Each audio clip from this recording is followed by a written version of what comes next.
en rojito que ya está grabando. Ya. Bueno, buenas tardes a todos. Mi nombre es Belén Herrera. Formo parte del área de competitividad de la Cámara de Comercio de Sevilla.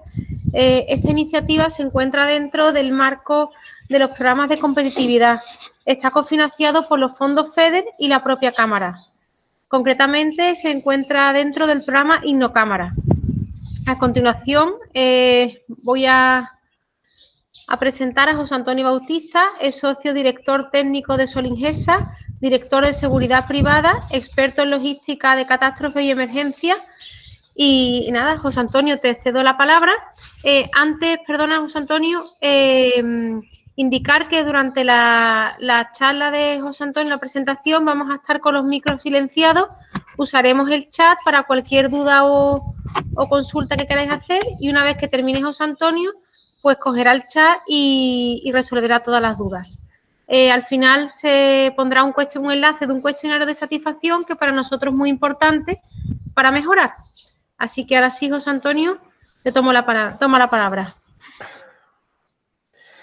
Bueno, muchas gracias, Belén. Creo que ya estaréis viendo la presentación de diapositivas. Debe de estar.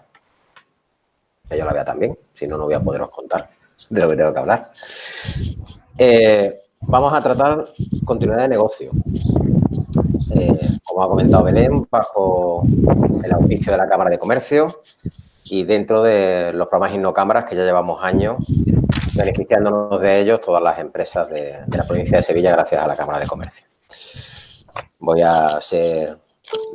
Volvemos con las reglas. Al final habrá un formulario con un cierto regalo al respecto que proponemos a quien cumplimente el formulario y esté interesado en solicitarlo. Ahora os contaré un poquitín al final. Pretendo no dedicar más de 35 o 40 minutos para que tengamos lugar de comentar todas las preguntas que hayan en chat. De modo que podamos desarrollar un poquitín más a lo concreto de quienes participan.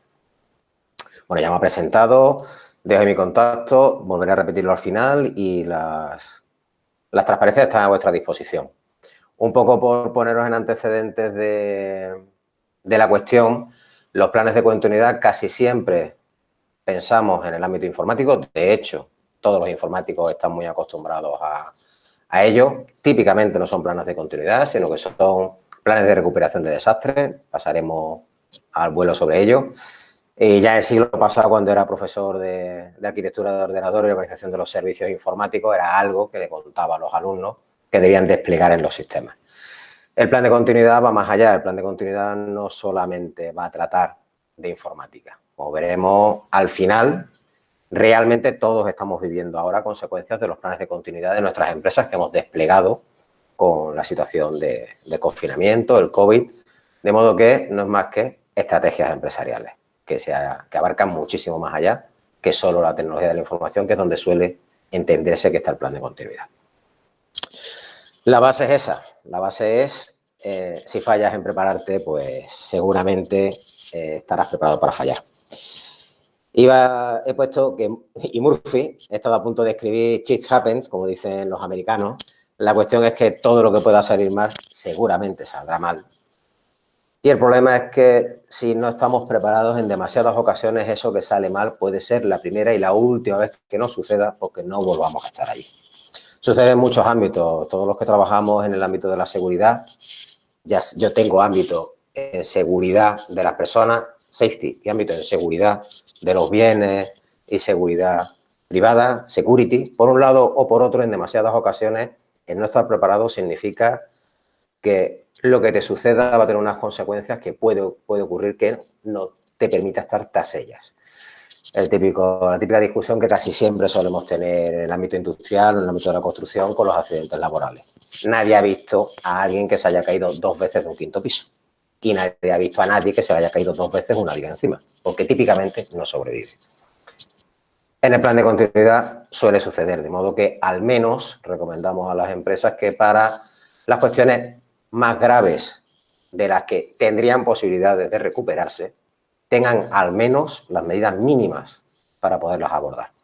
Hayan hecho una pequeña planificación para gestionar qué ocurre durante y luego poder salir de la situación de crisis que genera un evento disruptivo. Todo se basa, la continuidad de negocio no es más que el establecer capacidades de la organización para poder continuar desarrollando el negocio, que lo crítico es la prestación de servicios o entregar productos, con unos niveles que seguramente no sean los previos al evento disruptivo, pero que sí son aceptables para sobrevivir durante el periodo en que está sucediendo el evento disruptivo o estamos solucionándolo y poder volver al mercado o poder recuperar la normalidad o la nueva normalidad, palabra de moda, a la que nos lleve tras el evento disruptivo. Palabras que vamos a estar manejando, pues vamos a estar manejando amenazas, cosas que nos pueden suceder, impactos, qué va a pasar, qué nos va a pasar en nuestra línea de producción, en nuestra capacidad, cuando esa amenaza ocurra. Hablaremos de riesgo, hablaremos de protección, hablaremos de mitigación, son dos cosas diferentes, y hablaremos de todo el conjunto de estrategias, procedimientos y qué deberíamos de estarnos planteando para poder responder a esos escenarios cuando sucedan. Porque el intentar entender que podemos reaccionar una vez que ha sucedido sin haberlo planificado, eso es viable para pequeños eventos disruptivos con pequeño impacto. Un gran evento disruptivo con un impacto relevante es muy difícil que se pueda solucionar si al menos no se han establecido 3, 4 cuestiones críticas en reserva para poder responder a ello. Porque no estaremos preparados y seguramente no nos funcionen las medidas de oportunidad que diseñemos, puede ser que no nos funcione. Bueno, lo primero, ¿dónde estamos? ¿Quiénes somos? ¿Qué es lo que sucede a nuestro alrededor? ¿Y qué amenazas hay y qué impactos pueden generar? Típicamente el ejercicio que se hace es un brainstorming con las personas responsables de todas las áreas. ¿Qué problemas pueden suceder fuera o dentro? Eso no solo es va a ocurrir un terremoto en países que sean sensibles a ello, o podemos tener una inundación, o podemos tener un incendio. También puede tocarle la lotería al departamento de ingeniería, puede tener lugar una pandemia, como está ocurriendo, podemos tener una incidencia de la gripe mayor, todo ese tipo de ideas de cosas que pueden ocurrir, que van a afectar a cualquiera de los elementos que nos permiten prestar el servicio o producir tal y como lo estamos haciendo, debemos de al menos listarlo. Una vez que lo hemos listado, para cada uno de ellos, listar qué problemas generan. Bien, pues si le toca la primitiva a ese grupo de ingeniería que participa en el diseño de nuestros productos y que echan la primitiva juntos y les toca a los 6 que tenemos, lo que va a ocurrir es que nos quedamos sin ingeniería de diseño. Y nos quedamos porque es que se van de viaje a las Maldivas y seguramente volverán o no y quedarán o no y tendremos que planificar qué va a ocurrir mientras cobran la primitiva, mientras se van y mientras nosotros recuperamos esa capacidad. También puede ser tan sencillo como una grave avería de nuestra máquina principal. Nuestra máquina principal, de la cual no tenemos capacidad económica para gastarnos otros 2 millones de euros en comprar una secundaria para tenerla en reserva. Si se avería, ¿qué pasa? Si sufre una gran avería que la deje paralizada. Seguramente eso en muchas de las empresas ya se ha previsto y lo que hay es ciertos gestos de reserva, hay alternativas de producción, hay acuerdos, hay algunas cuestiones. Típicamente eso que viene de ha habido una avería o ha habido un fallo ya se ha vivido y las empresas que son maduras ya tienen medidas. Tienen un stock de contingencia, tienen la típica pieza que tardan en suministrarte a 50 días porque te la fabrican a medida y esa pieza se avería una vez cada 2 años. El de mantenimiento tiene una pieza guardada, aunque tenga que invertir en tenerla porque sabe que se le va a romper y sabe que va a necesitarla sustituir y no puede esperar a que se le fabrique. Este es su plan de continuidad para ese fallo de esa máquina. Ese tipo de cuestiones son los impactos que tenemos que prever. Ojo, cuando revisamos impactos y cuando revisamos las amenazas, no solo los que tenemos de puerta a puerta, no solo los que tenemos en casa. Tenemos que mirar también qué amenazas hay para nuestros abastecimientos, por tanto, tenemos que identificar qué servicios o qué suministros son críticos para lo que queremos mantener funcionando. Si queremos mantener una producción, necesitaremos materia prima, necesitaremos energía, hay que listar esos abastecimientos. Hay que listar qué interdependencias tenemos, de quién dependemos. Tiene que llegarnos información de clientes, tiene que fluir datos, tiene que fluir producto semielaborado a semiprocesos fuera, qué cosas hay en ese entramado que nos permite producir que genera que no pueda continuar nuestra línea de producción o nuestra línea de prestación del servicio. De modo que tenemos que tener claro amenazas, impactos, pero también abastecimiento e interdependencia. Y, por supuesto, tenemos que ser muy sinceros en el establecimiento de objetivos y metas. Ahí siempre, cuando tengo las reuniones iniciales, siempre les aviso. El tiempo es dinero y en este caso, cuanto más tiempo, menos dinero. ¿A qué me refiero? Me refiero que esos objetivos y esas metas de reanudación tienen consecuencias.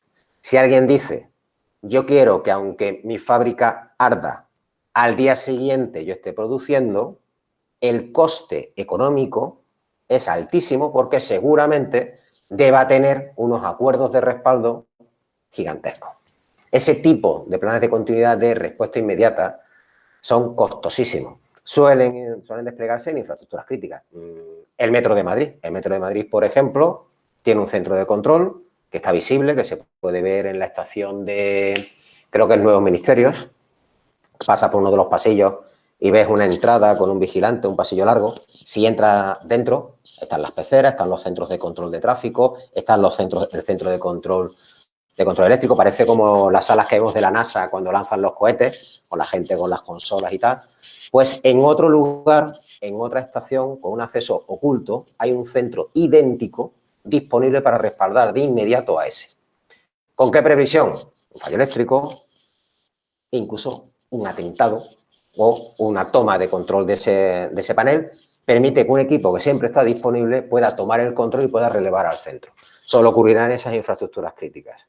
Nosotros tenemos que decidir cuánto tiempo podemos pervivir, podemos permitirnos no suministrar productos, no suministrar servicios.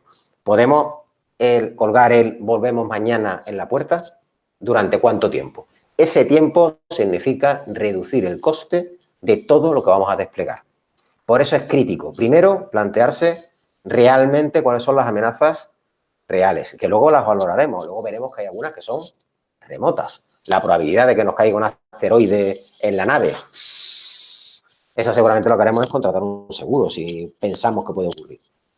Pero tenemos que valorar realmente y luego plantearnos realmente qué tiempo nos podemos permitir.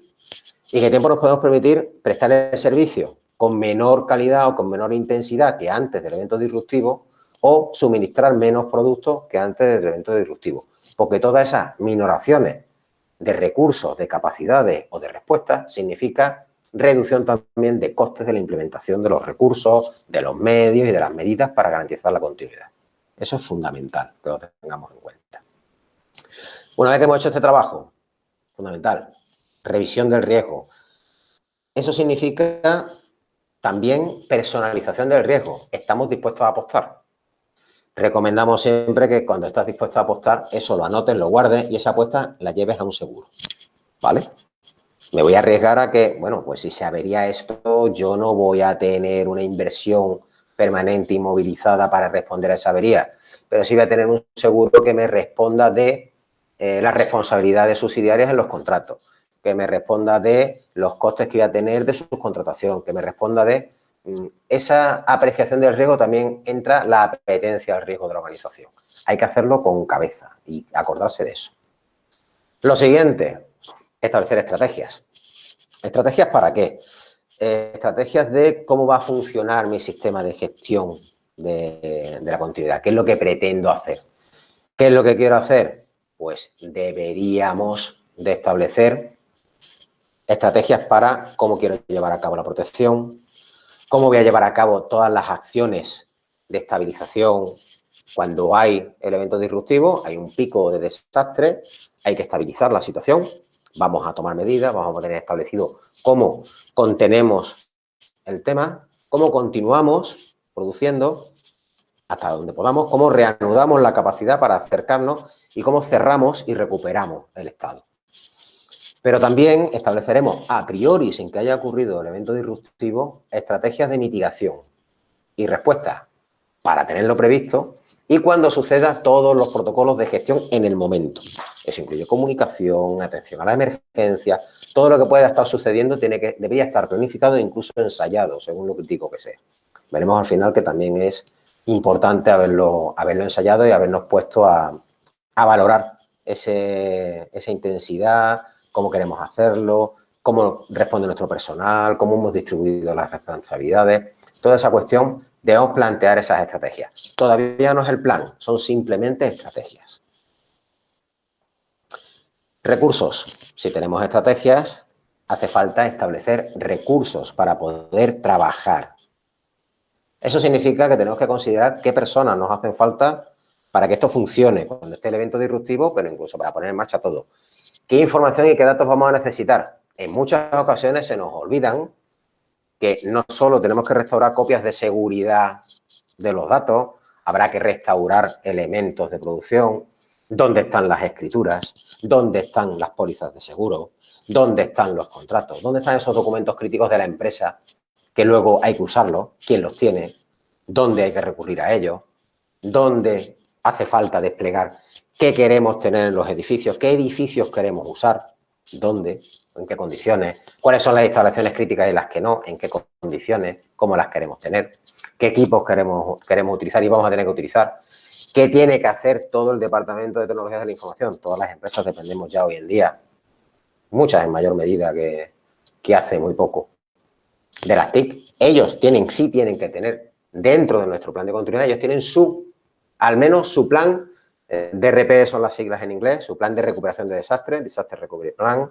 o al menos ya sería estupendo que si no solo tienen el plan de recuperación, tienen su propio plan de continuidad de negocio, ellos se insertan porque tienen que devolver a la actividad la prestación de ese servicio crítico que permite que nosotros funcionemos. También los transportes, muchas veces se nos olvida que las cosas hay que moverlas, hay que recibirlas, hay que sacarlas, cómo se van impactadas y qué vamos a tener. Y ojo, finanzas, previsión de la tesorería inmediata, cuando ocurra un evento disruptivo, cuáles son los gastos inmediatos y dónde va a estar ese dinero. Lo tenemos disponible, tenemos líneas de liquidez, tenemos dónde acudir, porque los seguros van a tardar en responder. De modo que tenemos que tener, en algún sitio habrá una reserva de contingencia que nos permita responder a los que vemos más probables. Si tenemos un evento disruptivo, tenemos que invertir en recursos y no disponemos de capacidad de financiación, lo que deberíamos intentar externalizar mediante la subcontratación y el aplazamiento de pagos acordados que nos permita rescatar seguros, pagarlos o recuperar tesorería y pagarlos. Tenemos que conocer cuál es nuestro flujo de caja para poder responder económicamente al esfuerzo de responder a ese evento disruptivo. Lo estamos viendo en estas fechas. Las empresas estamos respondiendo, el propio Estado está respondiendo. El problema es los fondos que se necesitan para mantener la operación sin tener entradas porque no hay venta, porque no he reactivado la operación, porque tengo que mantener el personal pero no logro mantener la relación con el cliente. Esas cuestiones tenemos que tenerlas en cuenta. Y hay que tener en cuenta también la parte de socios, quién colabora con nosotros y quién nos da servicio o nos provee de recursos externos. Todo eso tiene que estar planificado, dependerá de quiénes seamos, qué características tenemos, será más intenso o menos. Pero si falta cualquiera de estos recursos, el problema es que vamos a tener que improvisar. De nuevo, igual que antes el tiempo, la improvisación puede tener un coste tan relevante que es inasumible. Y el problema es que si el evento disruptivo tenemos la suerte de que solo nos ocurra a nosotros, solo se nos ha quemado la nave a nosotros, o solo hemos tenido un ataque de WannaCry nosotros, o solo a nuestro departamento de ingeniería le ha tocado la lotería, no va a ser muy complicado abordar recursos del exterior y solicitarlos, y al menos comprometerlos durante un tiempo. Pero si el evento disruptivo es común, ocurre en una zona, una inundación, los incendios que ha habido en Australia o que ha habido en Estados Unidos que han ocupado extensos territorios y se quema el polígono entero, esos recursos alternativos que tenemos cercanos cada vez están más lejos. Cuanto más lejos estén, más difícil va a ser el recurso de oportunidad. De modo que tenemos que planificar qué podemos ceder y qué no, y hacer grados y en cierto momento apostar a que, bueno, no vamos a tener una hecatombe de ese sentido o en cierto momento llegaremos al límite de es inasumible establecer el coste económico de ese plan de continuidad. Si sucede, cerramos y poco más podremos hacer, recurriremos al seguro. Pero al menos tenemos que planificar si hay vías de solventar la viabilidad. Eventos de hechos de grandes infraestructuras de capacidad de recuperación de desastres se han vivido en el incendio de Windsor, por ejemplo, ese edificio, ese casi rascacielos que ardió en Madrid. Había grandes consultoras que tenían oficinas allí que al día siguiente estaban trabajando. Cuando las Torres Gemelas cayeron en Nueva York, en los atentados del 11S, al día siguiente había grandes empresas que ocupaban plantas completas, varias plantas, que al día siguiente seguían operando, porque tenían preparados los recursos, la transición y tenían todo su plan armado para poder reactivar toda su funcionalidad donde pudieron poner en marcha. En unos casos son acuerdos de cesión, en otros casos son centros calientes, centros fríos, echaremos un vistazo ahora a esas alternativas. Pero se habían planteado cómo hacerlo y tenían sobre todo personas, información, dónde y capacidad de financiación para hacerlo, que es el mínimo.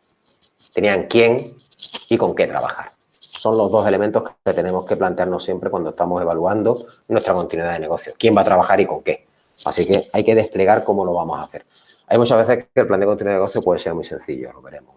Cuanto más pequeños seamos, más flexibles somos y más sencillo puede ser nuestro plan de continuidad de negocio.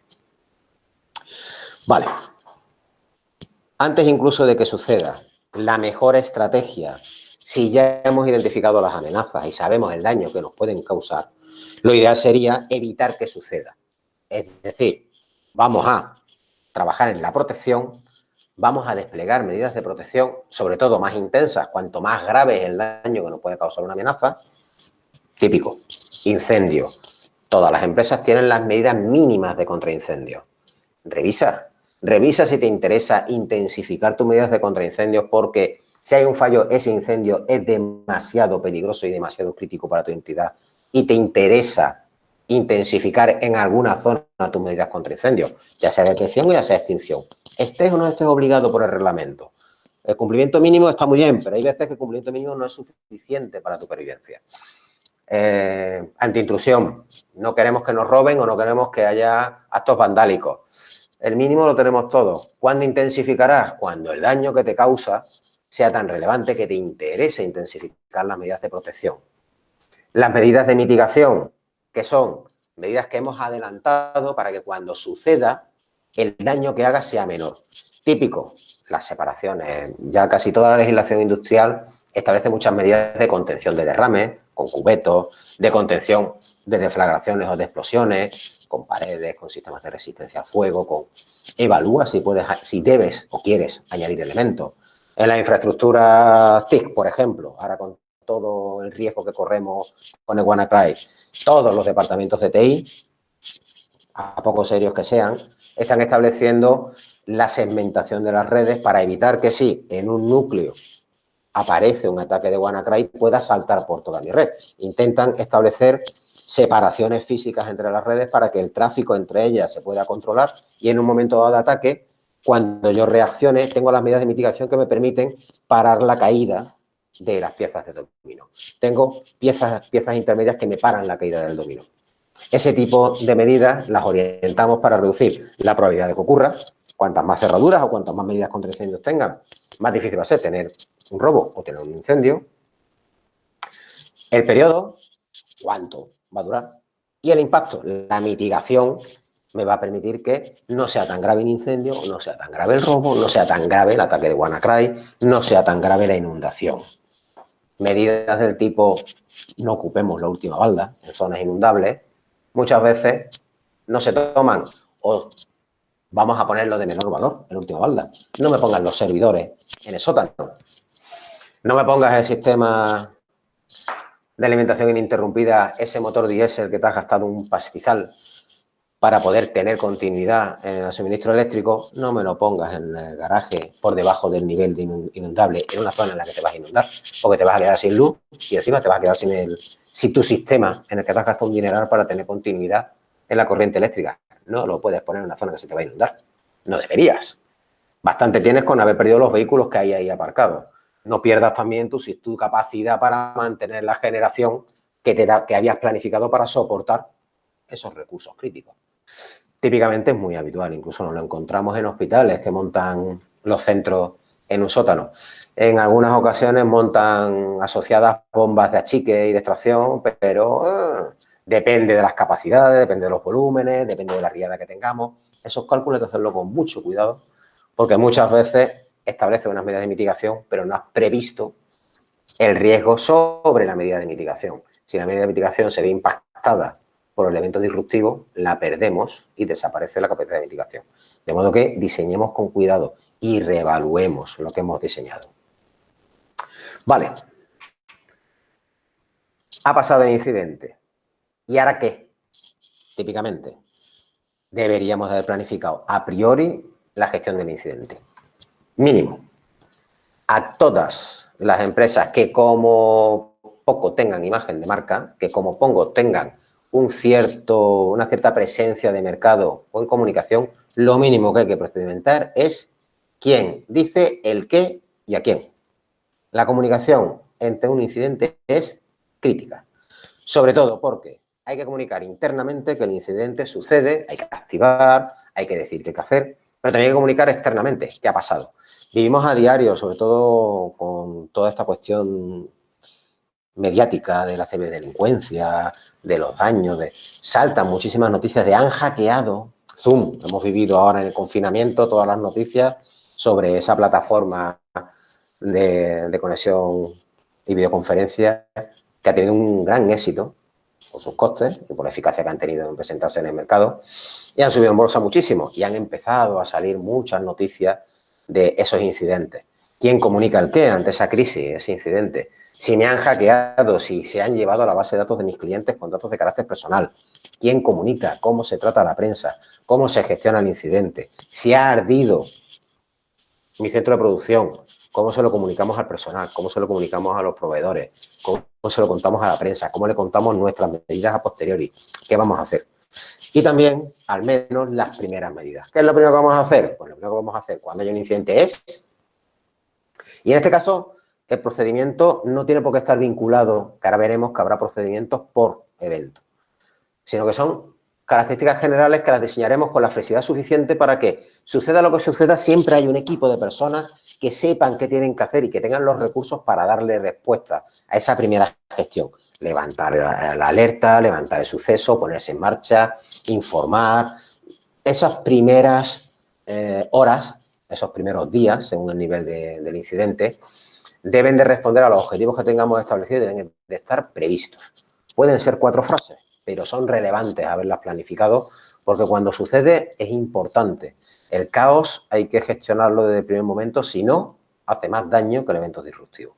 Hay que aprender a parar el caos. De hecho, típicamente lo que se tiende es a cerrar infraestructura, cerrar estructuras. Cerramos el organigrama. En muchas situaciones se recomienda incluso el cierre de comunicaciones, solo comunica el CEO. Al menos para tener un plan mínimo y sencillo. Nadie habla, solo habla el CEO. O un mando muy sencillo, se cierran los departamentos, solo hay un mando único. Depende de la complejidad, pero hay veces que se tiende a eso, a simplificar para poder reaccionar en una sola dirección con un solo mando y una sola línea de mando. Para no tener 5 departamentos hablando a la vez, con 5 responsables coordinándose, porque no hay tiempo para eso. Cuanto más planificado y más definido esté, mejor va a ser la respuesta y mejor va a ser la oportunidad de volver. La toma de decisiones y la discusión habrá que dejarla para antes o para después del suceso. Durante el suceso no podemos estar votando qué vamos a hacer. Eso hay que hacerlo antes. Durante el suceso tiene que estar claro qué queremos hacer y al menos quien vaya a hacerlo que lo haga y se discutirá después. Pero hay que hacerlo porque no se puede perder tiempo en rediseñar nada. Los minutos son, en este caso, críticos para la pervivencia después del evento. Durante la respuesta a incidentes, ítems fundamentales. Aviso y comunicación. ¿Cómo se levanta el accidente? ¿Quién lo dice? ¿Quién lo cuenta? ¿Es una sirena? ¿Es alguien que me avisa? ¿A quién avisa? ¿A qué número? ¿Cómo nos enteramos? ¿Quién decide la activación? No puede empezar una gran alerta y una gran activación de la respuesta a un incidente sin que haya alguien que haya decidido que eso es un incidente y en qué grado. Siempre tiene que haber un mando en cada uno de los momentos que tome la decisión de que eso es un incidente y se activa el plan y empezamos a trabajar en ese sentido con la estructura que hemos previsto. Tiene que estar claro cuál va a ser la operación, cómo vamos a gestionar el incidente, quién coordina y cómo, quién lleva a cabo la comunicación de la respuesta a la estructura de la organización y a los dependientes que sean relevantes, las partes interesadas, las autoridades, y cuando lleguen los medios, a los medios. Hay que recibir los medios de emergencia, si es un incendio, caso típico, hay que contárselo a nuestro personal propio, evacuamos, no evacuamos, qué zonas evacuamos, qué es lo que hay que retirar, cuando lleguen los medios de emergencia, qué le tenemos que contar, hay productos químicos especiales, hay algo que tenemos que considerar, hay algo que queremos salvar en especial, todo eso tiene que estar preparado. Y además, tenemos que tener planificados los recursos de gestión. ¿Con qué va a trabajar ese equipo que va a responder al incidente? Y, sobre todo, ¿dónde? Ese CCC es el Centro de Comando y Control. ¿Dónde? Si está ardiendo mi nave, ¿dónde están los teléfonos? No hay líneas internas, no hay oficinas. ¿Desde dónde doy las órdenes y con qué medios? Hoy en día tenemos la telefonía móvil. Perfecto.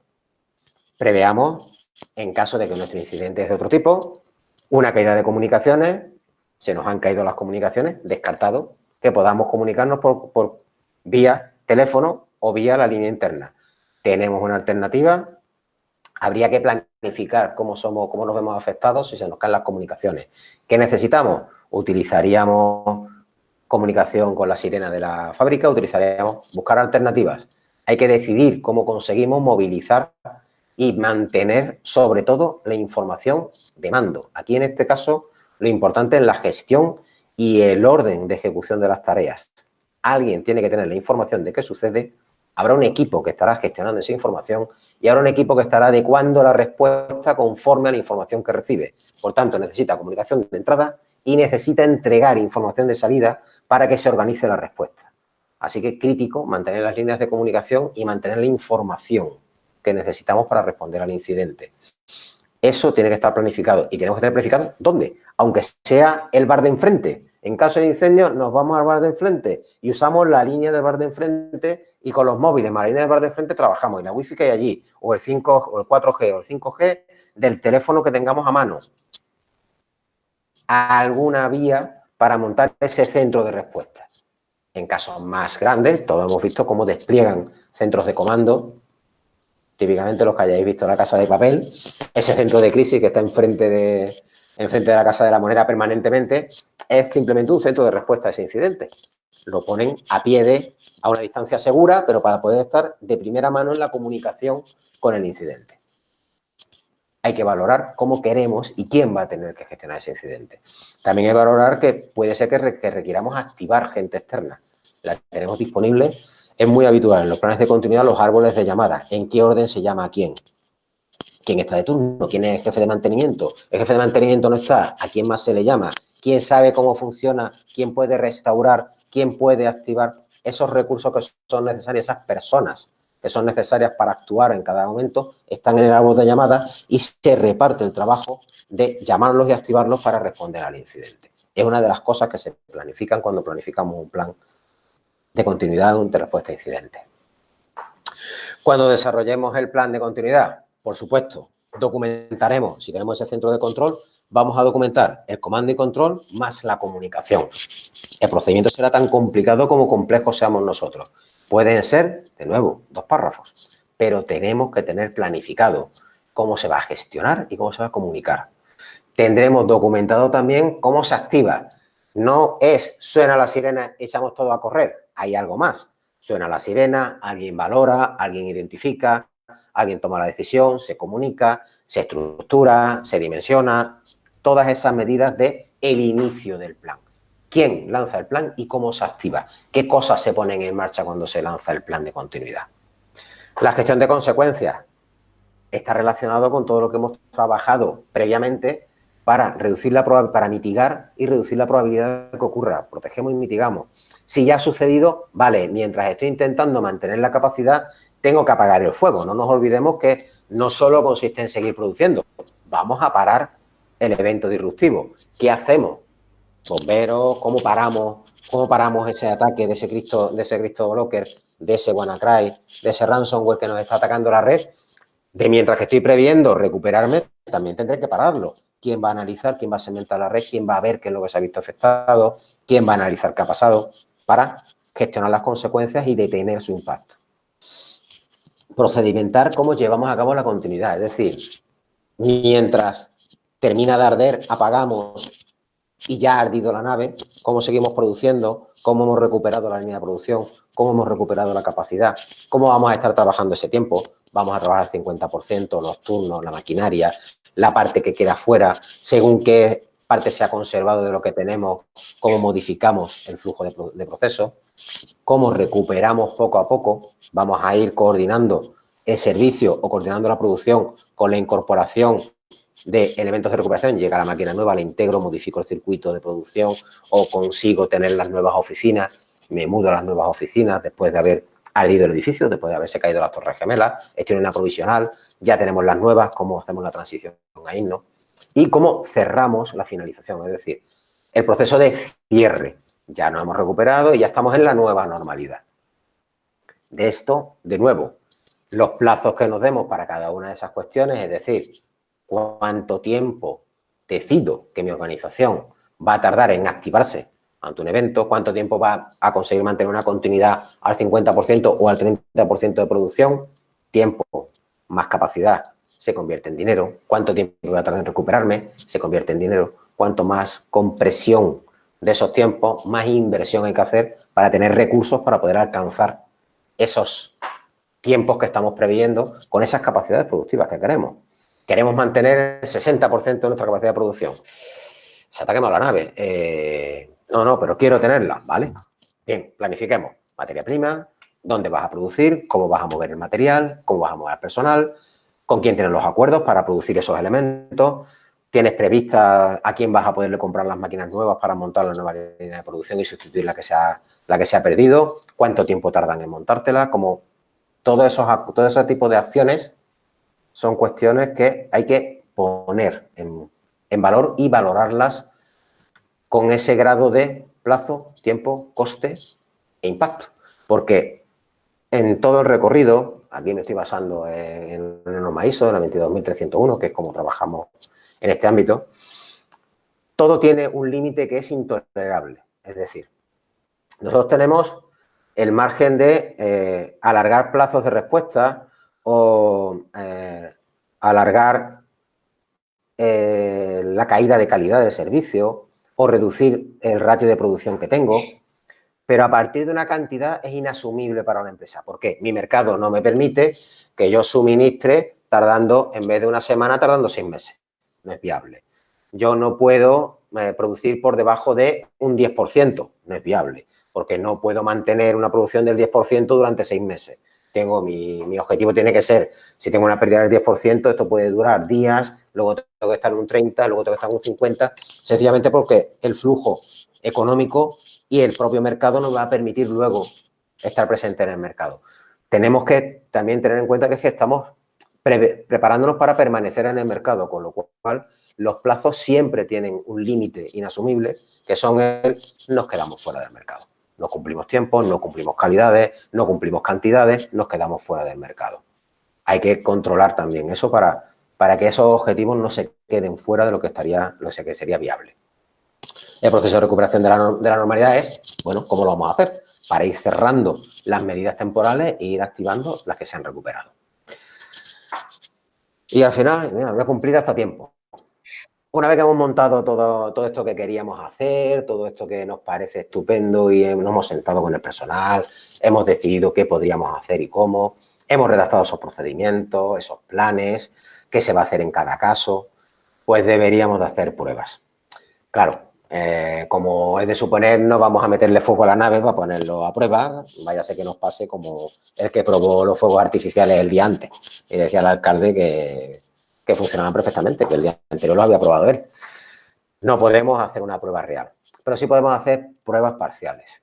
Mínimo, la lógica de procesos. Cuando hablamos de lógica de procesos es en gabinete, sentados, hacer el recorrido. Hacemos la simulación de qué pasa. Nos sentamos y inicia el evento. Venga, cronómetro, llama, hacemos, hace.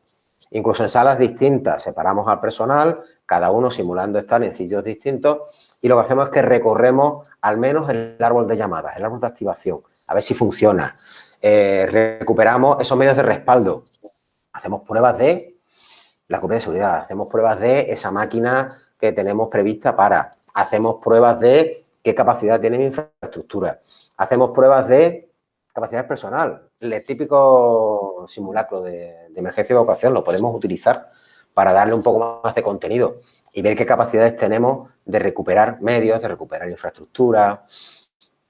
Si tenemos un centro de comando y control, vamos a testarlo. ¿Funciona o no funciona? ¿Funcionan las medidas que hemos desplegado? Si tenemos medios alternativos de comunicación, los típicos walkies que hemos preparado para podernos comunicar en caso de emergencia, los pruebas de vez en cuando, se han quedado sin batería. Están en la misma red, están en la misma onda. Cuidado, que luego vienen las sorpresas por no mantener eso, por no haberlo visto. Ojo, hay que pedir también, hay que intentar hacer ciertas pruebas, al menos de los suministros críticos. Si yo estoy muy preparado para responder, pero en el evento disruptivo tengo que depender de los suministros, o peor aún, mis suministradoras también se ven afectados por ese incidente disruptivo y no les he preguntado cómo se han preparado, me quedo colgado porque me quedo sin la entrada del suministro. O no soy capaz de activar mi plan porque no lo he considerado y no lo he integrado en mi plan. Tengo que hablar con ellos para ver qué son capaces. A TI, a la gente, a los informáticos, hay que pedirles que pongan a prueba su plan de recuperación de desastres. Eso es imprescindible. Tienen que ponerlo a prueba periódicamente porque si no, luego vienen muchas sorpresas. Muchísimas cintas que dejan de funcionar hace tiempo, que dejan de hacer copia de seguridad cuando debían, cosas que no se pueden recuperar. Hay que verificar todas las capacidades de respaldo. Y la prueba es distinto del ensayo. Una prueba es un test, un ensayo es algo planificado, se pueden hacer ensayos en sala completo, incluso virtuales, simulando el entorno, gamificando, que eso está muy de moda desde hace algunos años. Se puede gamificar el evento y se puede reproducir con cierta precisión. Yo he vivido simulacros en temas de gestión de catástrofes y accidentes de múltiples víctimas. Se puede conseguir una reproducción muy real de la casuística de un evento y de cómo responden las personas y cómo se estructuran los equipos. Sobre todo va orientado a la capacidad de gestión. En esos ensayos en sala lo que se está poniendo a prueba es la organización del personal, de la comunicación, la gestión y el control. No podemos poner a prueba las capacidades de respaldo de equipos. Donde sea viable, estaría bien hacerlo. Ver qué pasa cuando se cae una máquina. Los mantenimientos o las paradas de mantenimiento pueden servir. Donde sea posible, un simulacro. Ojo, un simulacro, no un ensayo. Un ensayo está planificado y avisado. El simulacro significa que no está avisado. Y ahí es donde se pone, de hecho, a prueba cómo sucede la respuesta al evento. Si no, el único caso real en el que se va a ver el uso de los recursos va a ser cuando suceda el incidente. Y en ese momento es cuando nos podemos preocupar. No nos sirve de nada el típico simulacro de evacuación del edificio, que todo el mundo sabemos que el jueves a las 12 toca simulacro y vamos a evacuar el edificio. Y bajamos echando unas charletas por la escalera para fumarnos un pitillo en la puerta. El día que hay un incendio, el día que lo que hay es humo y que hay que comunicar la evacuación del edificio, tenemos un problema. Porque el personal no se cree en la evacuación, el equipo de evacuación nunca se ha enfrentado a una evacuación real, no sabe cómo recorrer el edificio para verificar sus zonas de responsabilidad, no sabe cómo buscar vías alternativas, no sabe cómo gestionar una persona rezagada, no saben cómo identificar quién estaba y quién no estaba en el edificio y tenemos un problema cuando llegamos al punto de reunión. Porque todos hemos visto cómo está el punto de reunión en los simulacros que están preavisados. Imaginaros cuando eso fuese de verdad. Si el evento es más crítico, es relevante donde podamos hacer simulacros limitados. No son fáciles, son bastante costosos y siempre que se pueda, pues habría que hacerlo por otros medios. He cumplido objetivo, sí, a la carrera. Y bueno, pregunta a vuestra disposición. En el chat supongo que habrá ya algunas. Me lo he perdido, está por ahí Belén. Hola, Belén. De momento no hay preguntas en el chat. Hace poquito, si queréis eso es que abrir el micro y preguntáis. Eso es que me explico muy bien. Adelante. Nadie se atreve. Ahí hay una. ¿Tú ves el chat, José Antonio? Sí. Vale. Ah, la ISO. Sí, la norma ISO para estos casos es la ISO 22301. ¿Vale? La ISO 22301. Su última versión es del 2015. Es Sistema de Gestión de la Continuidad de Negocio. Hay luego, para algunas de las partes, hay otras normas específicas, Para la gestión de incidentes y respuesta a emergencias hay una norma específica.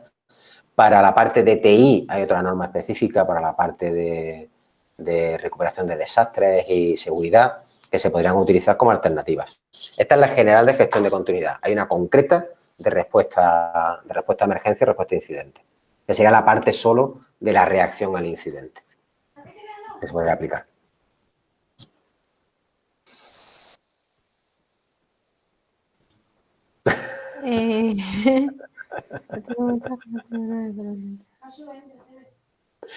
No sé si hay... explicado súper bien, José Antonio, súper bien, vamos. Ha estado muy ameno.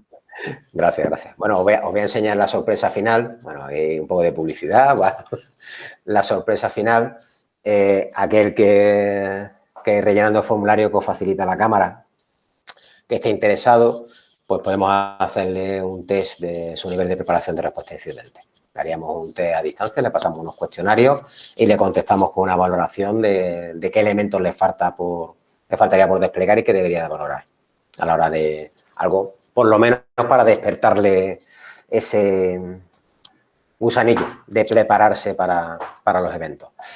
Por pequeños que seamos, sí recomiendo, quiero volver a eso porque es importante, por pequeño que seas, tienes que prepararte para una caída total de tus recursos. ¿Qué pasa si te roban el portátil?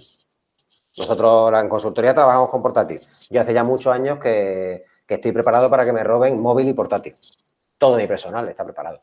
Da igual, porque ya todo está virtualizado, todo está en la nube, todo está en algún sitio, todo está respaldado. Vas a tener la pérdida económica. El problema es la pérdida de capacidad de producción. A partir de ahí, plantéate muchas más cosas. Cuanto más crítico sea el recurso, ¿qué te pasa si la furgoneta de reparto hoy no arranca? También es un plan de continuidad, saber qué hacer cuando no arranque la furgoneta de reparto. O peor todavía, si se te queda tirada en mitad del reparto, ¿qué hacemos? O si eres un transporte escolar. Los de transporte escolar lo saben de sobra. Les obliga el ISE a tener su plan de respaldo, porque les obliga a tener vehículos de reserva. ¿Por qué? Porque los vehículos se averían. Y si un vehículo se avería en carretera mientras lleva a los niños, tú no puedes estar esperando a ver dónde encuentras otro autocar. La propia empresa tiene que tener vehículos de reserva y lo que ocurrirá es que los niños llegarán tarde, pero llegarán tarde el tiempo de llegar al vehículo de reserva y trasladarlo. Pero no te puedes permitir que estén toda la mañana esperando a ver qué pasa. Ese tipo de cuestiones tenemos que recorrer el camino de planteárnosla. ¿Qué pasa si se va la luz esta noche y mis cámaras... No, peor, un viernes. Se me va la luz un viernes por la tarde y pierdo todo lo que tengo en la cámara frigorífica y soy un comercio de alimentación o soy un comercio de congelado. Y ha estado 26, 28 horas. ¿Qué suele suceder? Solemos tener cámaras que aguantan una curva de pérdida de temperatura que por lo menos me da tiempo a llegar el lunes y que no se haya estropeado todo el producto, porque se me ha ido la luz. Si eso no lo soporta mi producto, lo que tendré que ser es un sistema de alerta, que me alertará algo, que recuperará, que hay servicios eléctricos 24 horas, me habré buscado la vida para no perder mi inversión en producto que tengo allí. Por pequeño que seamos, siempre hay algún elemento que tomar medidas de precaución es mucho más barato que el recuperar el problema que nos ha sucedido. Y en muchísimos casos el coste de recuperación no es solo el coste del bien, es el daño de marca, es la pérdida de negocio, es el no poder prestar el servicio. Muchos comercios se protegen de robo no por lo que le vayan a robar, se protegen por la pérdida de capacidad de negocio al día siguiente. Si te han destrozado el negocio, tú el día siguiente lo estás vendiendo. Tú tardas días en volver a vender. Muchos no les importa a lo mejor que por el valor de una joyería, sí, en una tienda de ropa, el valor de la ropa que puedan llevarse no es más el daño, el destrozo que le puedan hacer, el daño en el escaparate, el daño en el equipo informático, el no poder tener el datáfono, el no poder abrir al día siguiente. Por eso se protegen. Muchas veces tomamos medidas de mitigación ni siquiera por la pérdida del bien, la tomamos por la capacidad de recuperarnos. Estamos mitigando para reducir el tiempo del plazo de volver a estar prestando el servicio. Y eso es algo que nos tenemos que sentar todos. Respecto a si se está aplicando esto en España con el COVID-19, las empresas sí.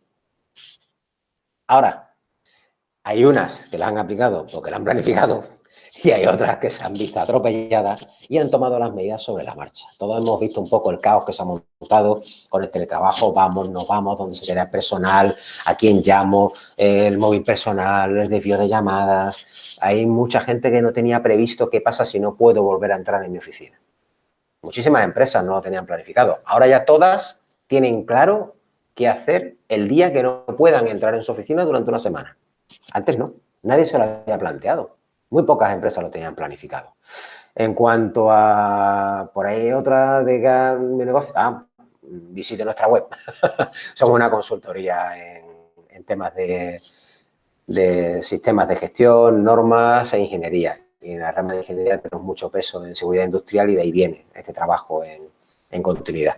Hacemos temas de safety security y de ahí viene toda esta implicación en la continuidad de negocios, recuperación de desastres, porque trabajamos en esos eventos de grandes catástrofes, de accidentes graves industriales, y hay mucho peso en la toma de decisión y en la decisión en la planificación, porque hay muchas veces que las cuestiones son peliagudas, Estoy revisando el chat, que lo tengo por aquí abajo, a ver si me dejo alguna pregunta. El enlace ya lo hemos compartido. Hay un pequeño negocio. Pregunta. Vale, por el tema de pequeños negocios. Bien, en los pequeños negocios somos un mundo de pymes, sobre todo en Andalucía. Plantearos esas pequeñas cosas. ¿Qué pasa si pierdes el móvil? ¿Qué pasa si se queda sin móvil tu repartidor? ¿Qué pasa si falla la furgoneta? ¿Qué pasa si te han vandalizado la cerradura del comercio cuando vas a abrir? ¿Qué pasa si te han hackeado el servidor y no puedes este webinar? Tal y como lo estamos impartiendo, sería imposible, aunque hubiesen hackeado a la Cámara de Comercio, como está en la plataforma de Google. La única forma de no haber podido prestar este seminario sería que Belén se hubiese quedado sin acceso a Internet, no solo en su casa, sino a través del teléfono, que yo me hubiese quedado sin acceso a Internet, no solo en casa, sino también a través del teléfono, y que a todos vosotros hubiese sucedido algo similar, con lo cual hubiese sido un evento disruptivo de nivel regional.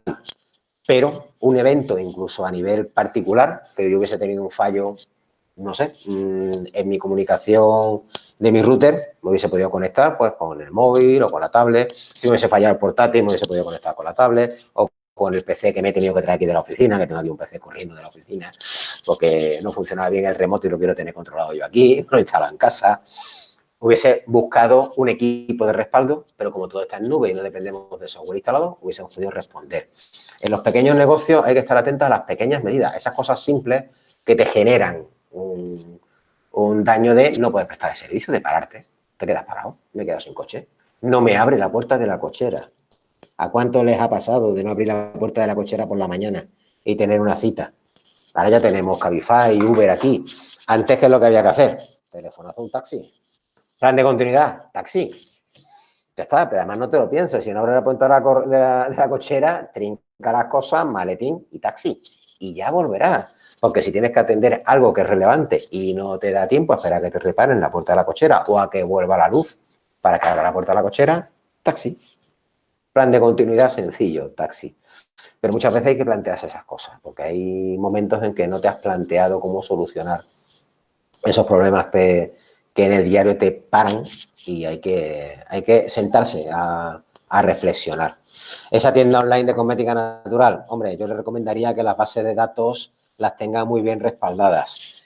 Copias de seguridad de toda la tienda, no solo en el servidor en el que estés, sino también tengo una copia tú en un disco desconectado. Cuanto mejor hosting, mejor, que te permitan copias inmediatas, no solo las copias que tú hagas de la plataforma, sino que haya copias a nivel de servidor que tengan ellos y que puedas restaurar de una manera razonable, y descárgate de vez en cuando una que tengas guardada, metida entre algodones en un cajón, desconectado de todo, por si acaso. Porque tarde o temprano te hackearán. Es cuestión de tiempo. Intenta evitarlo todo lo que puedas, pero que si sucede puedas responder. Y vigila. Ten instrumentos de vigilancia para detectar si has tenido algún incidente en la tienda online. Lo peor que te puede ocurrir no es que te hackeen y que te paren. Lo peor que te puede ocurrir es que te hackeen y no lo sepas. Porque estás vendiendo y tienes una tienda y por tanto hay datos de personas, hay datos de pago. Hay demasiadas cosas en juego como para correr el riesgo. Así que al menos elementos que te permitan detectar que ha pasado algo en que ha habido un incidente y responder a ese incidente, tomando medidas, restaurando o algo así. Si no, tenemos un problema. Los autónomos que no pueden pedir ayudas porque tienen documentación en la oficina, un verdadero problema. Buen momento para acordarse que está muy bien tener escaneada la documentación. De hecho, yo tengo un plan de continuidad frente a la grúa que me funciona desde hace 14 años. Hace 14 años que yo llevo conmigo un poder, además el original del poder notarial, porque yo voy en vehículo de empresa. Si un vehículo de empresa se lo lleva a la grúa, solo puede rescatarlo del depósito de la grúa un representante de la empresa. Si está cerca de la oficina es estupendo, pero si te pillan en Almería, la hemos cagado. Así que más te vale tener un documento que demuestre que eres un representante de la empresa para rescatar el coche. Si no, la hemos liado. De modo que mi personal, que va con vehículo de empresa, lleva un documento para esa situación. Si no, no rescata el documento, no rescata el coche de la grúa y nos vemos obligados uno de los socios a irnos a donde sea para poder sacar el coche, mientras el pobre hombre tiene que esperar allí a que lo rescatemos. Es una medida que merece la pena. Escanear documentos. Sacar copias simples, tener copias simples en otro lugar. ¿Por qué tener todas las escrituras como todos tenemos los acetas en la oficina? Saca las copias de lo más relevante. De todas maneras, siempre las vas a poder sacar del notario. Pero en caso de que tengas que hacer gestiones, la copia simple de la escritura de la empresa o de la escritura del poder, tenla en otro lado. Tengo una en casa, los socios, en otro lugar. Porque esa documentación al final también es importante. Y si se quema la oficina, hay cosas que puedes volver a rescatar de notaría y hay cosas que no.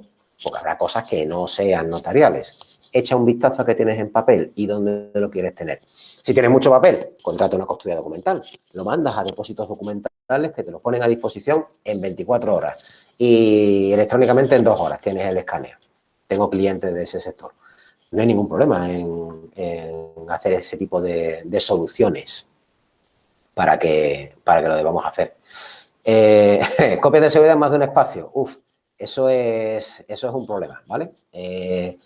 Hoy en día, el problema que tenemos en seguridad informática es que los malos cada vez son más malos, pero cada vez son más profesionales. Esto es un negocio. Entonces, actualmente, el software de encriptación, los ransomware, ya hay ransomware tan inteligente como para esperarse y activarse en el momento que más daño haga. Con lo cual, la recomendación de copias de seguridad es siempre al menos 2 copias de seguridad desconectadas, porque siempre vas a tener que conectar una para hacer la copia. Corres el riesgo que en el momento en que conectes la copia para actualizar copia, se encripte originales y copias. Por eso siempre tiene que quedar una de respaldo. Luego ya puedes complicar la estructura, sistemas en nube, sistemas con corta, pero siempre tienes que, al menos el mínimo, son 2 originales completos fuera y nunca los 2, ni en el mismo sitio, ni conectados a la vez al mismo equipo, ni conectados a internet a la vez. Las copias se hacen por turnos y siempre hay una que está a salvo desconectada, porque si tienes un evento mientras haces la copia de seguridad, la hemos liado. Y sucede porque esperan. Ya el software de ransomware espera a detectar las copias de seguridad y se activa cuando ve que puede hacer el máximo daño. Así que intentad tener la mayor precaución con eso. Hay sistemas en nube que te permiten también ese tipo de soluciones, pero tener un poquitín de precaución, hablar con vuestros informáticos, asesoraros, porque si no, tampoco os agobiéis. Cuanto más pequeños los que pasa, tenemos más flexibilidad. A los pequeños les pueden pasar pocas cosas. En el local, a la hora de los incidentes, al final son muchas cosas de personas. Los pequeños que prestamos servicios de conocimiento, lo más peligroso para nosotros es nuestro personal. ¿Qué pasa si se me pone malo el único que sabe de? Y tengo 5 proyectos abiertos de eso. Ese tipo de soluciones son las más complicadas. Eso se tiene que solucionar mediante procesos de documentación. Tiene que estar documentando qué hace. Tenemos que conseguir que la gente nos deje pistas de por dónde va, de modo que podamos rescatar qué está haciendo y podamos mantener el servicio y continuar por donde iba. No puede suceder que si alguien no está, no sepamos por dónde va, qué ha pasado, qué estaba haciendo, qué es lo que había hecho, qué es lo que había pendiente. Eso no nos lo podemos permitir. Eso pasa en muchas empresas de pregúntale a Paco, pero cuando no está Paco, ¿qué hacemos? Porque esto se hacía como Paco pensaba y Paco lo ha hecho a su manera y no lo ha apuntado en ningún sitio y no sabemos ni qué hay ni por dónde estamos. Eso también es un plan de continuidad, que la gente siga algunos procesos mínimos para dejar pistas que nos permitan luego continuar su trabajo. Porque la gente se jubila, la gente le toca la lotería y algunos incluso se mueren algunas veces. Casi todo el mundo se muere, se acaba muriendo. Entonces, vamos a intentar tomar las medidas para que si alguien se pone mal o alguien se casa, se va de vacaciones, podamos continuar en el servicio de una manera razonable. Es donde más impacto suelen tener los pequeños. Cuando no tomamos medidas con el personal, porque colaboramos y cada uno se organiza a su boda, cada uno trabaja bajo sus propias estructuras y no está manteniendo una cierta disciplina. Al menos, lo mínimo, una disciplina de directorio, porque eso de tenerse que pasear por el ordenador del que no está para buscar ese papel, todo el mundo lo habéis vivido y hay que evitar tenerlo que volver a vivir. Establecer una estructura, cuanto más crítico mejor, la documentación administrativa, la documentación de contabilidad, la documentación de facturación, esa tiene que estar estructurada. No puede ser que no sepamos cuándo ha pasado el COVID. Ahora nuestra administración, ¿cómo se accede al banco? ¿Quién accede al banco? ¿Con qué ordenador? ¿Dónde está la firma electrónica del ordenador? ¿Cómo se tramita? ¿Y las facturas? ¿Y cuáles son las facturas emitidas? ¿Y cuáles son los pagos pendientes? ¿Y dónde estaban?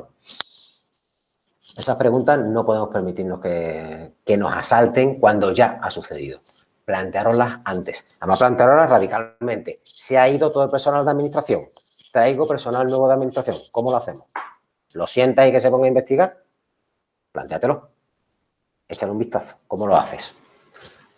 El vistazo segundo. Crezco. Meto una segunda persona. ¿Cómo lo hago para que trabaje? Tendré que tener un método, ¿no? Si no, difícil es que pueda incorporarse a trabajar. Ve sistematizando las cosas porque será lo que te permita recuperarte. No sé si hay más preguntas. Ya me estoy enrollando y me he pasado 4 minutos. Pero bueno, a disposición, es viernes tarde. Es típico en ingeniería no trabajar los viernes por la tarde, pero bueno.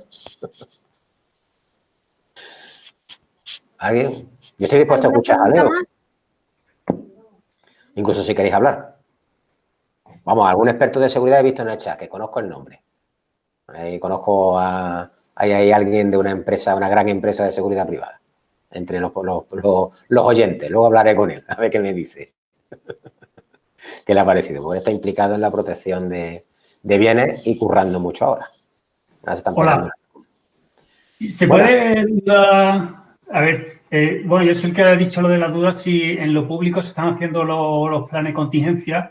En lo privado sí, pero una cosa que me llamaría bastante la atención, vamos, yo sigo las noticias todos los días, bastante exhaustivamente, y vamos, no es por hacer críticas de tales siglas, tales otras, o si la autonomía, el Estado y tal, pero yo me preocuparía bastante, después de esta ponencia, me preocuparía bastante si, por un lado, sabemos que va a haber un rebrote, no sabemos si en julio, en octubre o cuando sea, y si al menos no hay un plan de contingencia, por lo menos en el sistema sanitario, que yo no sé si alguien del foro está al tanto de eso. A mí me preocuparía bastante, la verdad, o sea, por lo menos eso mínimo, lo mismo que la Fuerza y Cuerpo de Seguridad tienen o los bomberos tienen su protocolo de tal edificio, hay un atentado, una bomba, no sé qué, digo, bueno, el próximo rebrote, que lo habrá, no sabemos cuándo, pero lo habrá. No sé, si alguien sabe si a nivel institucional se están poniendo las pilas en eso o no. Más de lo que parece. La estructura de planificación de respuesta a catástrofe y protección civil, la estructura a nivel nacional es muy potente. Hay una legislación muy extensa y hay unos requisitos muy intensos. La cuestión es toda la estructura de responsabilidades y los plazos y los tiempos que tardan en conseguir dar respuesta a las cuestiones. La estructura de cualquier plan de protección civil engloba desde el municipio hasta el nivel nacional. Ahí se inserta un montón de cuestiones. Realmente, esos planes de contingencia que tanto estamos escuchando hablar, realmente son planes de solución de mientras. Es solamente esa parte pequeñita que hemos hablado de cómo solucionamos el evento disruptivo. No es un plan de continuidad. Es un qué hago de mientras. Están entretenidos en eso. Me consta que están trabajando muchísimo. El problema es la capacidad de respuesta a la demanda. Ese es el gran problema que tenemos. Por eso han tomado esta solución tan rara y tan drástica de aislarnos, sencillamente porque no hay viabilidad de capacidad de respuesta masiva. La cuestión ahora es, el plan de contingencia realmente no es tal, es un plan de contención para poder evitar que se repita mientras no haya vacuna. No tienen otra forma de evitar que evitar el contagio. Porque el problema es que no hay capacidad asistencial. Todos los países se han protegido para evitar la capacidad asistencial. Será más o menos correcto políticamente, pero ningún país quiere que haya una noticia de que ha muerto un niño de apendicitis porque no se le ha podido operar. Porque nadie muere en el primer mundo de apendicitis. Entonces, eso es lo que se ha intentado evitar. Se ha intentado evitar el colapso sanitario. La solución, pues ahora lo que tienen que tomar medidas es para reducir la curva de contagio, toda esa famosa curva. ¿Dónde están esos planes de contingencia? Pues sospecho que buscando todas las capacidades sanitarias, desplegando todas las medidas. Todos estamos aprendiendo a separar. Yo he conseguido pelarme hoy. Por fin he abierto la peluquería. Pues estaban todos con caretas, las distancias, mascarillas, los guardapolvos desechables. Todo el mundo ya ha buscado alternativas. Las industrias van a rediseñar sus líneas de producción para mantener las distancias de seguridad, para mantener... Todo el mundo deberíamos de tender a controlar de la mejor manera posible la segmentación. Al final es como contaba con el WannaCry. Es intentar que dentro de mi red no todo se contagie en cuanto hay un elemento contagiado. Intentar tener los cortafuegos, tener los bloques que eviten que eso se extienda. Lo que ocurre con una planificación a nivel nacional, económicamente, recursos, coordinación, y si encima hay que poner de acuerdo a políticos, no es tan fácil. No les arriendo la ganancia a todos los que profesionalmente tienen que estarle contando a unos políticos, que es lo que piensan que debería estarse haciendo, para luego conseguir que lleguen a un acuerdo y se tomen medidas. Supongo que se estará haciendo lo posible dentro de lo compatible con las capacidades y con los recursos. Al final no es muy diferente de una empresa. Todos desearíamos tener una copia idéntica de nuestro personal y de nuestros recursos en otro lugar esperando para cuando haya una hecatombe recuperarnos, pero eso no es viable. Igual que no podemos tener a gente sentada para cuando crezca la demanda. Claro. Supongo que están trabajando hasta donde pueden. Pero me ha llamado la atención, por ejemplo, que el IFEMA lo están desmontando y, sin embargo, hoy se ha quejado una sociedad médica de no sé qué diciendo, por esto de si pasa la fase 1, de que hay hospitales que están a capacidad 150%. Entonces digo, ¿por qué están desmantelando una infraestructura? Estaba, por lo menos para los casos leves. Es que no, de verdad hay cosas que no entiendo. Es que su ponencia va contra la lógica de lo que yo veo. Con las noticias y rumores, yo ya estoy implicado en varios foros de hecho, estoy prácticamente en 2 comités de crisis de 2 asociaciones, una de ámbito local de empresarios, estoy en el comité de crisis, y otra a nivel nacional en el ámbito de prevención de riesgos laborales igual.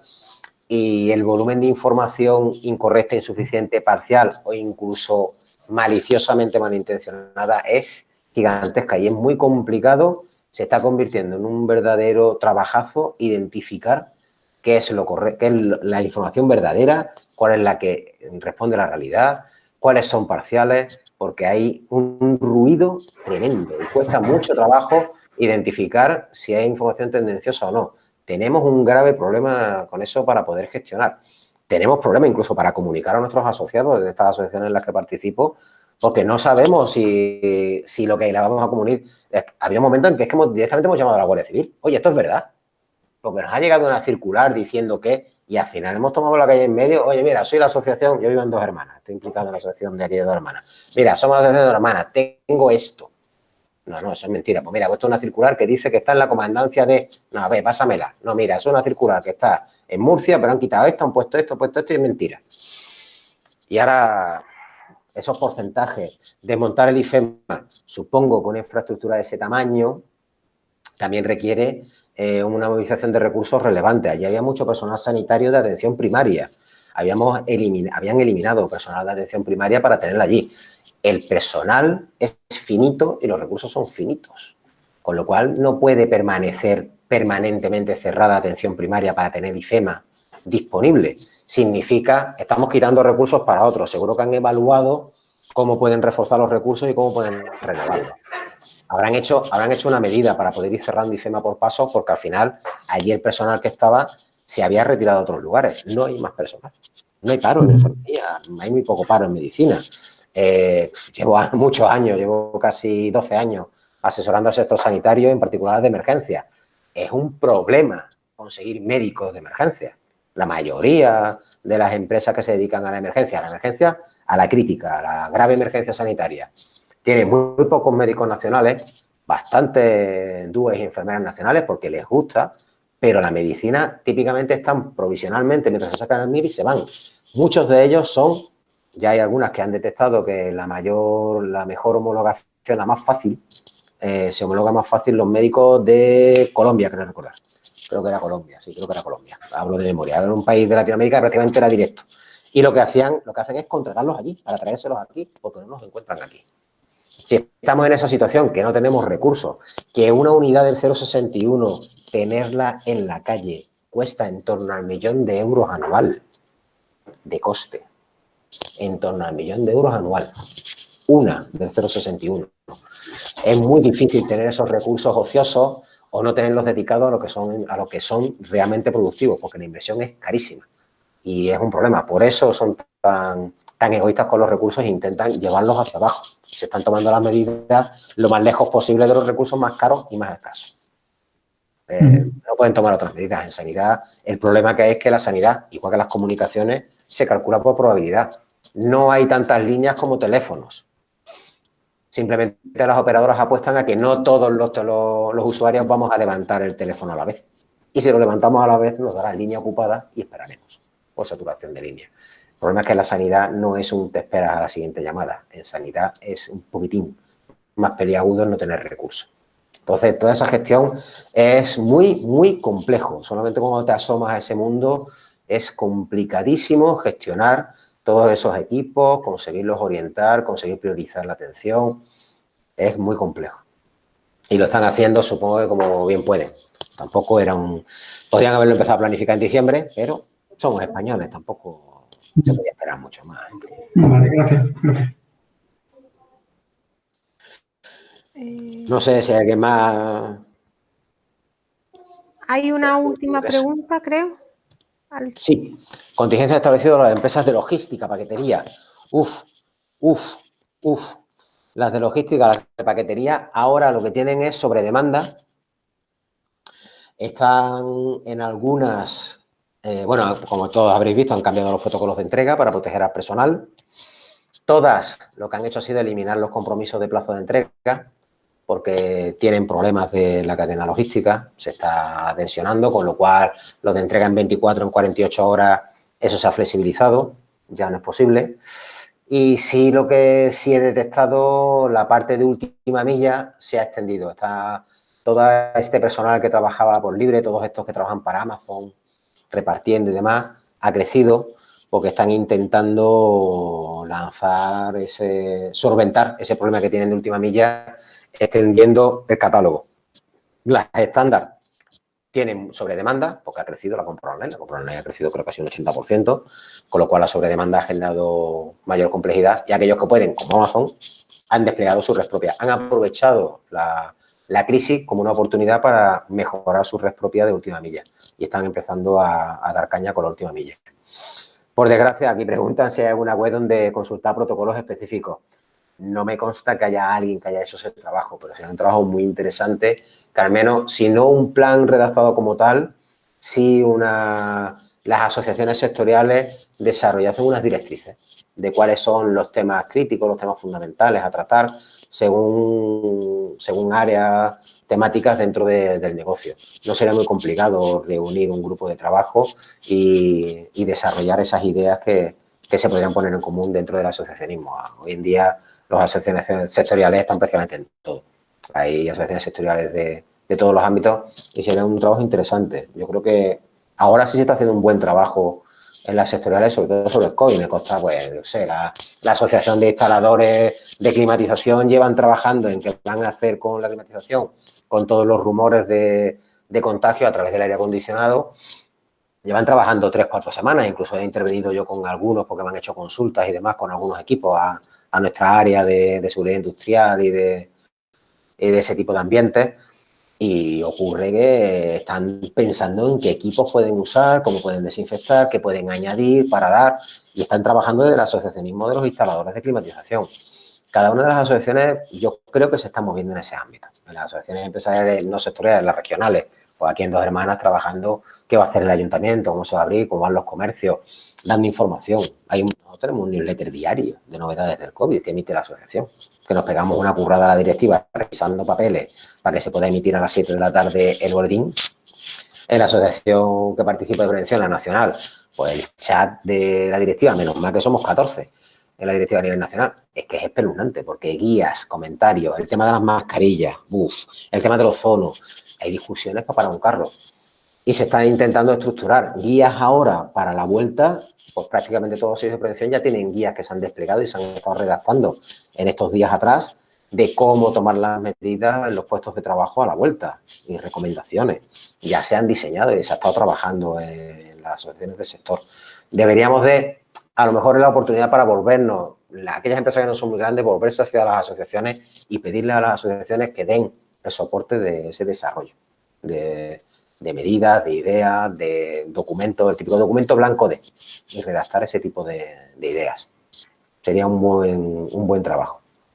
¿O que serviría? Porque se va a repetir. Si no va a ser una pandemia, va a ocurrir alguna otra cuestión, aunque no sea global, que será de utilidad para los asociados, seguramente. Sí, perdona. Bueno, es una pregunta que lancé en el chat, no sé si estamos dentro de tiempo, ¿no? Normalmente, bueno, nos ha contado su perfil cuál es, ¿no? Muy informático, ¿no? Bueno, no, me junto mucho con ingenieros. Ingeniería informática y tal, arquitectura informática.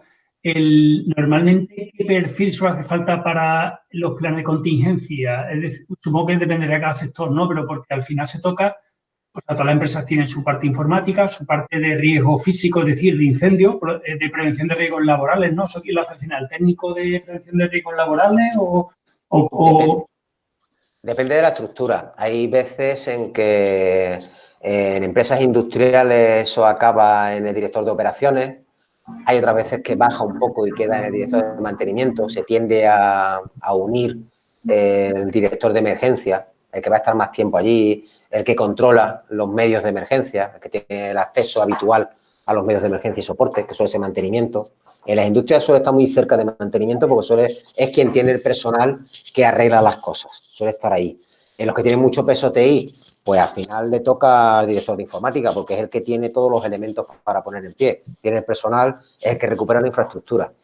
En otros sitios, si son muy grandes y una función específica, en los que son un poco más pequeños, hay sitios que incluso están en financiero, porque la pasta también es relevante y hay veces que está en la parte económica financiera. Es el que lidera el plan de continuidad. No es muy habitual, pero me lo he encontrado en algún caso. Depende, hay que... Al final es buscar el punto donde no se replica, no se duplica la comunicación o la necesidad de uso. Uy, ¿he perdido la cámara? ¿Me he ido? No. Sigo aquí, ¿no? Sí, sigo aquí. Ya que se ha ido la cámara. Se suele tender a que la cabeza, el máximo responsable de la gestión del incidente, sea el que ya tiene la comunicación directa con quienes participan. No siempre es la misma persona. Puede haber unos responsables para los planes de respuesta, para cada uno de los planes de continuidad, que puede haber planes distintos según el evento disruptivo, pero puede haber una gestión por arriba que esté dentro de un staff que depende de dirección. Suele estar calidad, suele estar prevención, típicamente prevención siempre, porque son la parte de seguridad de las personas.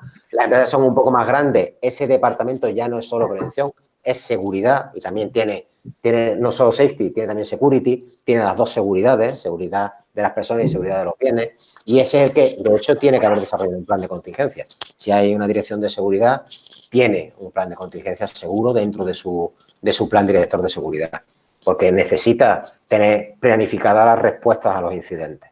Entonces ya está corriendo. Si hay una dirección de seguridad, está allí, seguro. Si tiene el apellido de Dirección de Seguridad y Salud, es muy probable que le toque y que lo lleve a medias con calidad. En la ejecución del plan, dependerá. Yo ahí, el jefe de cada respuesta a cada incidente, yo lo llevaría al que está más cerca de tener el conocimiento y tener los recursos para responder al incidente.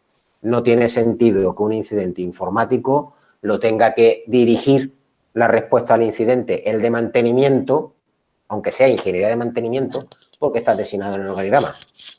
No tiene sentido. Lo lógico es que sea TI, pero tampoco tiene sentido que TI sea el jefe cuando el incidente está en la línea de producción. son dos cosas diferentes, la parte de gestión de la parte de ejecución del plan de continuidad. Ahí debería tenderse a que el mando sea el que controla qué es lo que hay que hacer, el que sabe qué es lo que hay que hacer, el operacional. Entonces tendríamos jefes de cada emergencia. Igual que hay un jefe de emergencia y evacuación, pues habrá un jefe en caso de incidente en la línea de producción, en caso de incidente informático. Y repartirlo un poco, si tenemos suficiente estructura. Si no, a prevención, a calidad, a alguno de esos staff, porque tienen los procedimientos. Al final son los que van a escribir los procedimientos, los que tienen las líneas de comunicación. Suele ser así, hablar a lo mejor. Sí, se puede hacer, pero no te los puede hacer sin que tú participes. Chimeleta, lo siento. El plan de continuidad se puede externalizar, te pueden ayudar a hacerlo, igual que te pueden ayudar a sacarte el carnet de conducir, pero el que conduce, se saca el carnet de conducir y aprende a conducir, tienes que ser tú. No te sirve de nada que te cambien el logotipo y te cambien el nombre en un tocho que te traen. Aquí sí que no sirven los tochos, porque luego cuando te suceda no te va a valer para nada.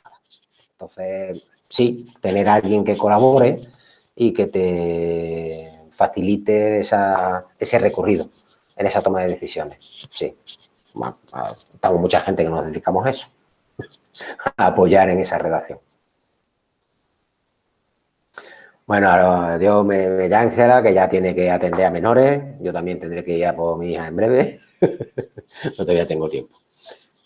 Pues a disposición, si tenéis más dudas, tenéis mi contacto, lo dejo aquí de nuevo, incluso en mi móvil, para cualquier emergencia, contestar el cuestionario y os pasamos un pequeño test y os proponemos qué cosas vemos que podríais estar reflexionando en base a establecer un pequeño plan de continuidad. Estupendo, José Antonio, muchísimas gracias y a todos los asistentes también. Yo creo que ha estado súper interesante y lo has explicado fenomenal. Muy bien, muy bien. Muchas gracias, Belén. Me ha encantado, vamos, que otras veces estoy haciendo otras cosas y es que he estado toda la hora entera pendiente de ti, vamos, me ha encantado, de verdad. Bueno, espero que haya otras temáticas más alegres, que esto de hablar de catástrofes y de cosas que se rompen y cosas que no funcionan. Bueno, otro día hablamos de otras cosas un poco más divertidas. Si queréis proponer alguna temática, pues en el mismo cuestionario lo podéis indicar y bueno, trabajamos en ello. Así que nada, José Antonio, 1.000.000 de gracias y a todos que paséis buena tarde. Os hago llegar por email el cuestionario, la ponencia de José Antonio. A disposición. Estupendo. Un saludo. Gracias.